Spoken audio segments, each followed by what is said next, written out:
할렐루야. 네, 안녕하세요. 네, 오늘도 하나님 말씀을 함께 보면서 그 말씀의 깊이를 깨달으며 오늘 하루도 하나님의 말씀 가운데 붙잡고 살아가시는 저와 여러분이 되길 원합니다. 함께 말씀 보겠습니다. 창세기 48장 1절에서 11절까지의 이야기입니다. 2일 후에 어떤 사람이 요셉에게 말하기를 네 아버지가 병들었다 하므로 그가 곧 두 아들 므낫세와 에브라임과 함께 이르니 어떤 사람이 야곱에게 말하되 내 아들 요셉이 내게 왔다 하매 이스라엘이 힘을 내어 침상에 앉아 요셉에게 이르되 이전에 가나안 땅 루스에서 전능하신 하나님이 내게 나타나서 복을 주시며 내게 이르시되 내가 너로 생육하고 번성하게 하여 내게서 많은 백성이 나게 하고 내가 이 땅을 내 후손에게 주어 영원한 소유가 되게 하리라 하셨느니라. 내가 애굽으로 와서 내게 이르기 전에 애굽에서 내게 낳은 두 아들 에브라임과 므낫세는 내 것이라. 르우벤과 시므온처럼 내 것이 될 것이요 이들 후에 내 소생은 내 것이 될 것이며 그들의 유산은 그들의 형의 이름으로 함께 받으리라. 내게 대하여는 내가 이전에 바단에서 올 때 라헬이 나를 따르는 도중 가나안 땅에서 죽었는데 그곳은 에브라까지 길이 아직도 먼 곳이라. 내가 거기서 그를 에브라길에 장사하였느니라. 에브랏은 곧 베들레헴이라. 이스라엘이 요셉의 아들들을 보고 이르되 이들은 누구냐? 요셉이 그의 아버지에게 아뢰되 이는 하나님이 여기서 내게 주신 아들들이니이다. 아버지가 이르되 그들을 데리고 내 앞으로 나오라. 내가 그들에게 축복하리라. 이스라엘의 눈이 나이로 말미암아 어두워서 보지 못하더라. 요셉이 두 아들을 이끌어 아버지 앞으로 나아가니 이스라엘이 그들에게 입맞추고 그들을 안고 요셉에게 이르되 내가 내 얼굴을 보리라고는 생각지 못하였더니 하나님이 내게 네 자손까지도 보게 하셨도다. 아멘.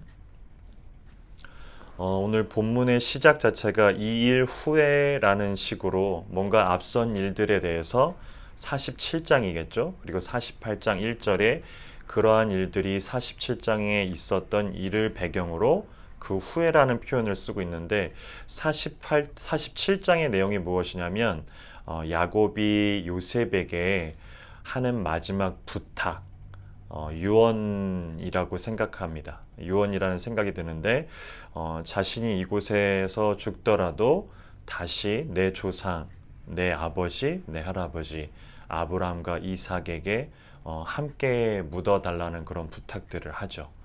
그리고 나서 이제 요셉이 아버지가 더 이상 야곱인 아버지가 더 이상 이렇게 연로한 부분 때문에 본인의 그 아들들을 데리고서 앞으로 나아갑니다. 근데 야곱이 보면 참 많이 약해져 있는 상태라는 것을 오늘 성경 본문들은 이야기를 하고 있어요. 예를 들면 2절에 보면 아들인 요셉이 온 것을 보고 야곱이 힘을 내어 침상에 앉아, 즉 침대에 앉는 것마저도 힘이 드는 상황이고 심지어는 본인의 그 손자들 에브라임과 므낫세라는 것을 알고 있음에도 불구하고 눈앞에 있는 그 둘이 누군지를 몰라서 이들이 누구냐고 묻기도 하고 10절에도 정확하게 나와 있는 것이 이스라엘의 눈이 나이로 말미암아 어두워서 보지 못하더라라는 표현들을 합니다. 단순히 그 피지컬리적인 그 물리적인 어떤 보지 못함도 있는데 이와 비슷한 상황들이 성경에서도 좀 나오기도 합니다. 야곱의 아버지인 이삭이 그러했었죠. 이삭이 나이가 들어서 성경에도 눈이 어두워서 보지 못함에 장자의 축복을 기렸을 때 에서와 야곱을 헷갈려 했었던 이삭을 보면 원인이 무엇이냐면 눈이 어두워서 보지 못했다 라고 나옵니다. 저는 한 번쯤 그런 생각을 해봐요. 이삭이 정말로 본인의 아들들을 전혀 분간하지 못할 정도였을까? 그만큼 이삭의 상태가 좋지는 않았던. 무슨 얘기냐면 이삭이 그 장자의 축복을 하겠노라라고 에서를 불러서 얘기했을 때 본인이 먹고 싶은 거, 자기가 평상시에 즐겨 먹었던 그런 에서의 사냥된 그 갓 사냥한 그 고기들을 먹고 싶다라고 그런 이제는 이제 나이가 들면 있어서 눈앞이 어두워져서 판단이 흐려진 상태들을 이야기를 하고 있다라는 겁니다. 그러하기 때문에 하나님의 계획일지언정 이삭이 판단이 흐려져서 에서가 아닌 야곱에게 그 장자의 축복을 주기도 하죠. 눈이 어두워졌다라는 표현들은 여기서만 나오지 않고요. 신약에서도 나옵니다. 예수님께서 십자가에 달려 돌아가시고 나서 많은 예수님을 따랐던 제자들이 뿔뿔이 흩어집니다. 고향으로 돌아가는 사람들도 있었고 우리 베드로도 보면 자신의 고향으로 돌아가서 본업이었던 어부의 생활들을 하는 그런 상황들이었죠. 살려고도 했을 것이고 더 이상 그 예루살렘 지역에 남아있을 수가 없었겠지요. 한편 그 부활하신 예수님이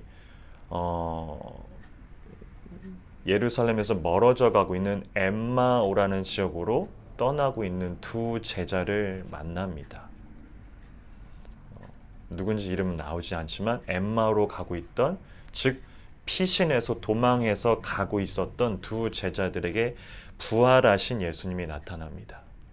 하지만 그들은 예수님을 예수님으로 보지 못하죠. 판단이 안 되고 있습니다. 예수님과 함께 길을 걸어갑니다. 그리고 예수님이 엠마오로 가고 있던 그 피신하고 있던 두 제자에게 복음이 무엇인지를 찬찬히 다 설명을 해줍니다. 이윽고 그 길을 한참 가고 난 후에 두 제자가 이제서야 본인과 함께 있었던 자가 누구인지를 확인하면서 본문들은 성경의 이야기들 이렇게 이야기합니다. 그들의 눈이 밝아져서 이제는 부활하신 예수님이 예수님이라는 것을 알아보게 됩니다. 그러자 예수님이 사라지죠. 이 두 가지를 연결해 보면 오늘 야곱은 눈이 어두워진 상태입니다.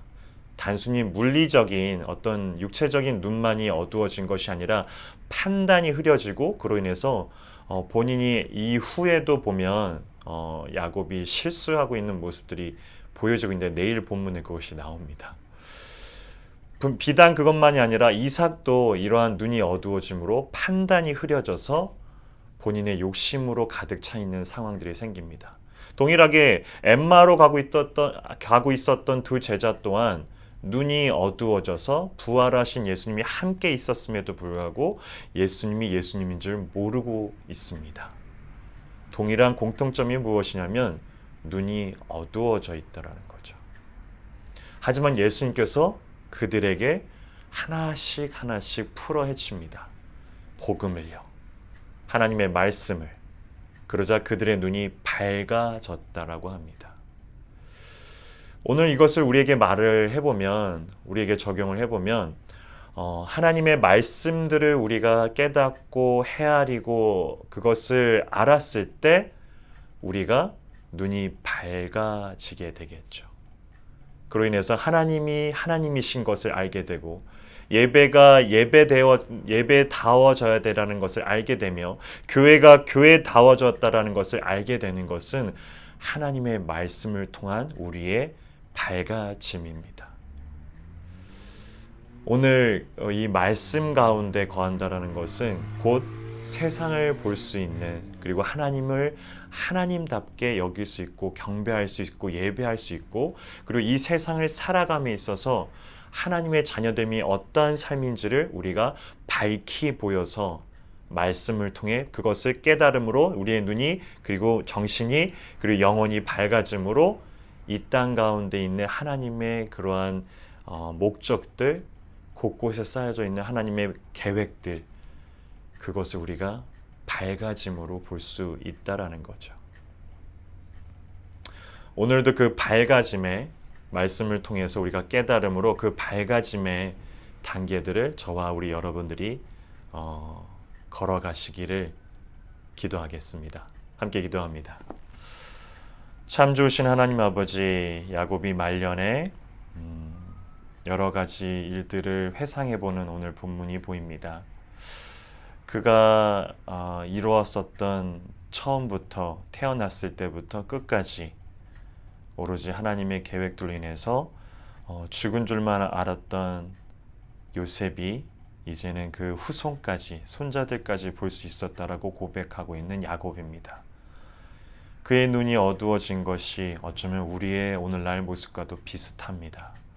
단순히 물리적으로 나이가 들은 것만으로도 다 해석이 되지 않는, 어쩌면 우리도 세상을 바라보는 눈이 어두워져 있는 상태는 아닌지, 혹은 말씀을 바라보는 데 있어서 우리가 눈이 어두워진 상태는 아닌지를 확인하게 하여 주시옵소서.